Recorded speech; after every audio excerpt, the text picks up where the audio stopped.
Hello friends, welcome back to our YouTube channel movie crackers. ఈరోజు మనం review అవబోయే movie చీకట్లో starring Sobhita Dhulipala, directed by Sharan Koppisetty. ఇది ఈరోజే అమెజాన్ ప్రైమ్లో స్ట్రీమింగ్లోకి వచ్చింది. It's a direct OTT release. ఈ మూవీ ట్రయల్లో చూసినప్పుడు చాలా ఇంట్రెస్టింగ్గా అనిపించింది. మరి మూవీ కూడా అంతే ఇంట్రెస్టింగ్గా ఉందా లేదా అంటే let's get in to the review. ఈ మూవీ స్టోరీ విషయానికి వస్తే, మూవీ స్టార్ట్ అవ్వడమే మనకు 1990s స్టార్ట్ అవుతుంది. మూవీ స్టార్టింగ్లోనే ఒక మర్డర్ జరుగుతుంది. కట్ చేస్తే ప్రజెంట్ టైంలో, అంటే ప్రజెంట్ డేస్లో కూడా అలాంటి మర్డర్సే జరుగుతుంటాయి.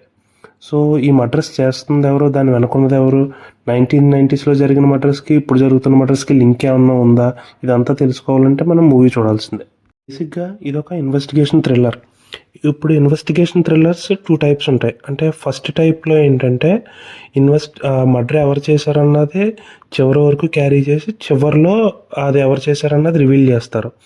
ఇంకొకటి మనకి ఎవరు చేశారన్నది ఇనీషియల్గానే చూపించేస్తారు, బట్ అతన్ని ఎలా పట్టుకున్నారన్నది రిమైనింగ్ స్టోరీ. ఈ మూవీ ఫస్ట్ కావుకి చెందిందనమాట. అంటే కిల్లర్ ఎవరు చేస్తున్నారన్నది క్లైమాక్స్ వరకు రివీల్ చేయరు. ఇందులో అలాంటి మూవీస్లో బేసిక్గా ఏంటంటే ఎవరు చేస్తున్నారన్నది రివీల్ చేయకుండా ఉండడం ఎంత ముఖ్యమైందో, ఆ ఇన్వెస్టిగేషన్ కూడా ఎంగేజింగ్గా ఉండడం అంత ముఖ్యమైంది. బేసిక్గా ఈ మూవీలో ఎవరు చేస్తున్నారన్న సస్పెన్స్ చాలా బాగా క్యారీ చేశారు చివరి వరకు, అండ్ ట్విస్ట్ కూడా చాలా బాగుంది. బట్ అక్కడ వరకు జరిగే ప్రొసీడింగ్స్లో ఉన్న ఇన్వెస్టిగేషన్ ఏదైతే ఉందో అదంత ఎంగేజింగ్ అనిపించలేదు నాకు.